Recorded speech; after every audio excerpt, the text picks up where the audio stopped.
దేవుడికి తెలియదా ఐగుప్తు ఇల్లేది, ఇశ్రాయేల్ ఇల్లేది? ఆయన తెలియదా? ఎందుకు అంటే విశ్వాసం.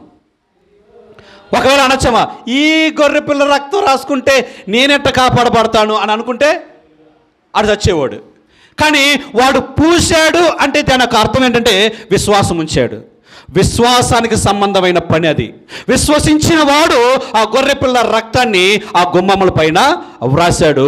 అది అతన్ని రక్షించింది. యేసుక్రీస్తు రక్తము నా పాపం నుంచి నన్ను విమోచిస్తుంది, నన్ను శుద్ధీకరిస్తుంది. నువ్వు నమ్మి దానిని ఏం చేయాలంట?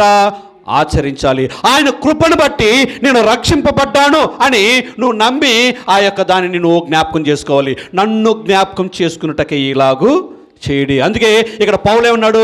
దేవుని కృపామహాదైశ్వర్యంను బట్టి ఆ ప్రియుని యందు అనగా రక్తము వలన మనకు విమోచనము, అనగా మన అపరాధములకు క్షమాపణ మనకి కలిగి ఉన్నది. ఆ రక్తాన్ని ఎప్పుడు కూడా నువ్వు గుర్తు చేసుకుంటూ ఉండాలి. అందుకే గుమ్మము